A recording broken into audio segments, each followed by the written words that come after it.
morning. Good morning. Happy Daily Dose. We're going to get right to it today, and it might not even be a very long conversation, but I think it's a valuable conversation, if only for you and me to have as we live stream out into the world. So it is the end of, nearing the end of the fiscal year for the Arts Partnership. July 1st starts our new fiscal year, which means the budget and all those kinds of things are being finalized, wrapped up in these last seconds of the year. And one thing that we use at the Arts Partnership to help us figure out programming, and other things too, but particularly programming, is something called a matrix. So, you know, a matrix looks like this, and you have these two lines that intersect. And one line is budget, high to low, or expense, high to low, and one line is mission, high to low. And sometimes you do a program where the mission is very, very high and it's serving your mission, but so is the cost. Or sometimes you do it where the mission is very, very high and the cost is low, or vice versa, low cost, low mission, high cost, low mission, whatever.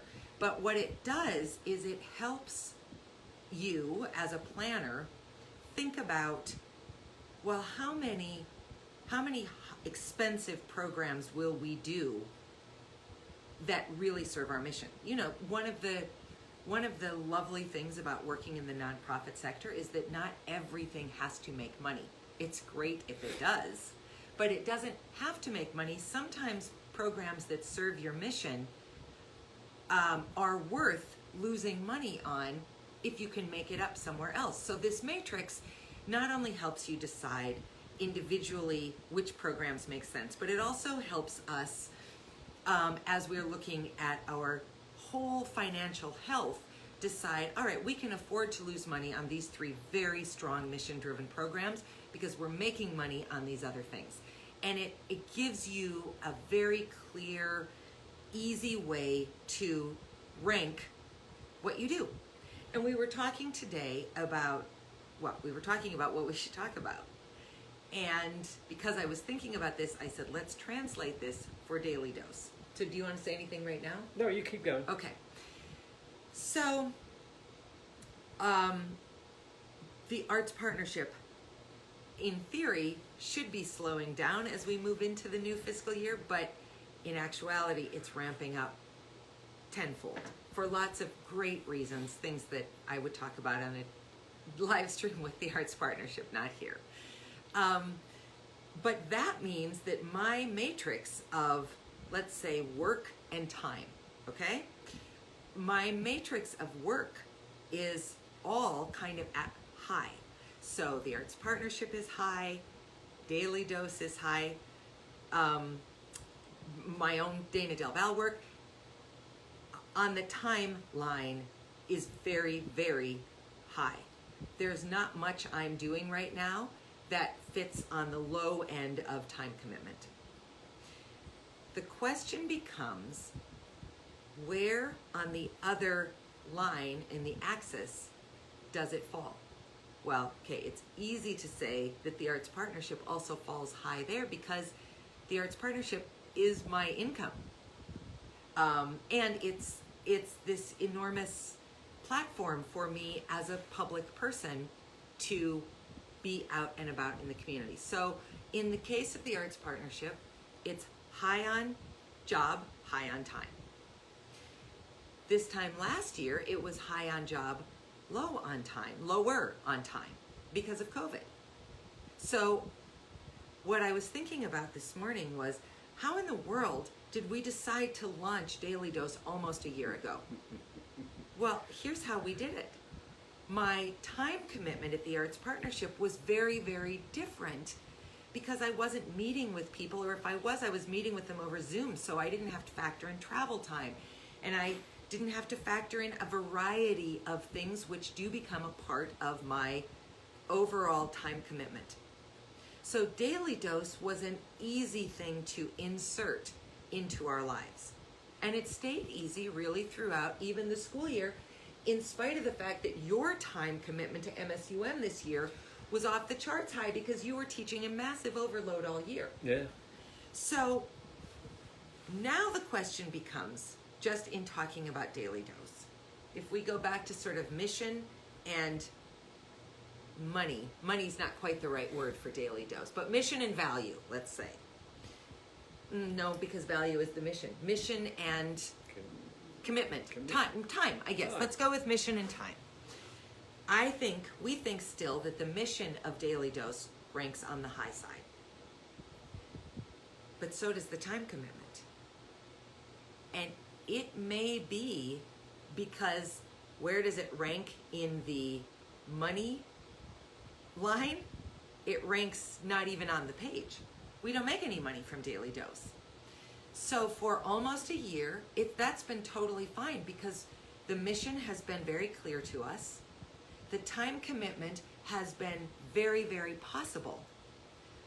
But the time commitment is starting to feel harder and harder to justify because while the mission is still clear, how is it improving our lives beyond just the value of the conversation, which technically we could have unwashed in our jammies, going for a walk late at night, on a commercial break from TV. We could have that anytime. We don't have to do it at 8:30 in the morning.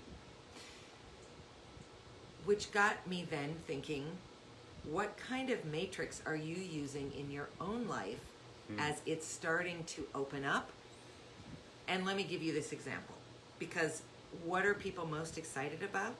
They're most excited about being able to effortlessly get back together, to not have to think quite so much about social distancing. Although I would argue with the fact that we broke the 600,000 person death mark yesterday in this country, it's ridiculous for us to pretend that this thing's totally taken care of. But that's also a different topic for a different day. People are excited about being able to casually, easily, effortlessly get back together. So let's say you have 5 happy hour invitations in a week. Okay? On the social fun line, that's high. On the money line, that's high. On the stress to how much you are drinking, it's also high. On the stress of how much you're trying not to drink, it may also be... It may have gone off the scale on the high side. Yes. Or if you're socially anxious, you may have sitting there going, oh yeah, I can control my drinking, and you have done because you haven't put yourself in a socially stressful environment because you can't go anywhere. Yep. And all of a sudden, you're going to want to feel normal with everyone else. Maybe, I'm not saying you're going to do this, but if you are one of those people, you really have to take a breath and think. And it's no reflection on, it's not a failure on your part. This is one of those moments where you can shine by taking a second to think, what is best for me? Well, and just thinking through, what does your matrix really look like? So let me draw you. I'm doing a visual. Oh, I'm so artistic. Dana Dalvell, ex-English professor, right at it. Oh, and then it went over a sticker, so it didn't even come out as a straight line. No one has a straight line. So there's your matrix. So let's go with... Who needs PowerPoint? Let's go with anxiety and stress on one line, and socialization. Okay, so here's your matrix. This is going poorly. They can see that. Yeah. All right, so if you know that your anxiety by going to 5 happy hours is going to be here, the socialization, which you are looking forward to even in spite of the anxiety, is going to be here. Okay, you might decide that high and high is worth it. But you might have to decide, actually, I can only socialize this much. I can't go all the way to all 5 socializations. I can only do 2 of those because the anxiety, the stress, the finances, whatever this line is, can't keep up with this line. So I think it's a really great way to actually quickly and loosely look at what you have going on in your life and measure it on these 2 lines and see where does it all play out. So maybe one line is your calendar and one line is mental health. Okay, if your calendar has 5 things that are all at the high point, then you better figure out what of those things will serve your mental health, what of those things will drain your mental health. And if they're all draining your mental health, then you have to move some of those off of high priority and move them down or move them out altogether. Here's a good example for you. So if you're anxious about going out and you want to meet people, be very careful about if you go out or not, because things are opening up. I saw and heard on the news yesterday that New York is letting everything open because In California did too, I think. I saw a thing about New York that said 70% of the population of New York, which is about 8 million, New York City, 12 billion people, yeah.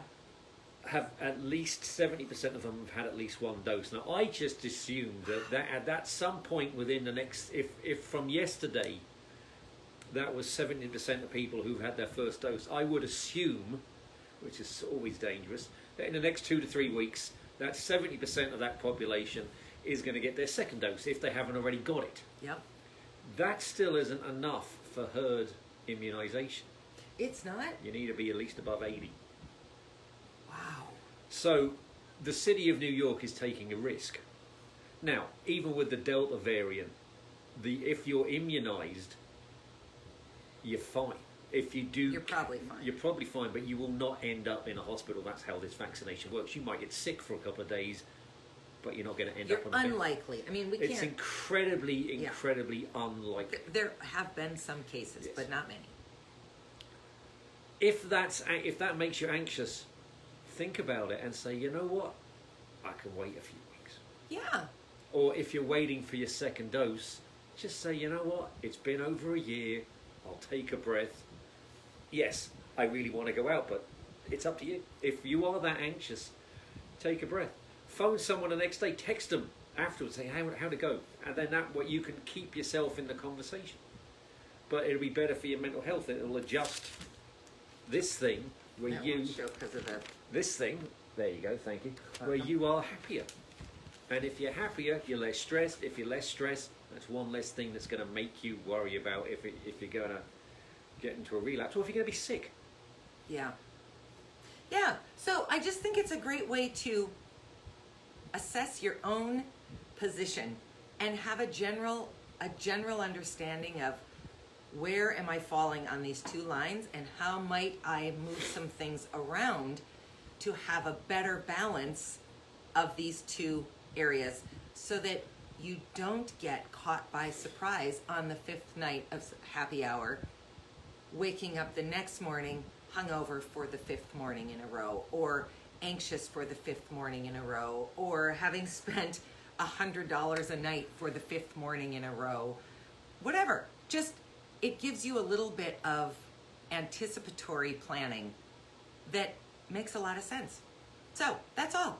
Tomorrow we have a great guest coming on. We're excited about him joining us. It's actually a 2-part conversation. A parent tomorrow and the child next week. So it should be a great conversation. We'll see you in the morning. See you and let tomorrow. us know how your matrix goes. Yeah. We'll talk to you soon. Let us know. Bye. Bye.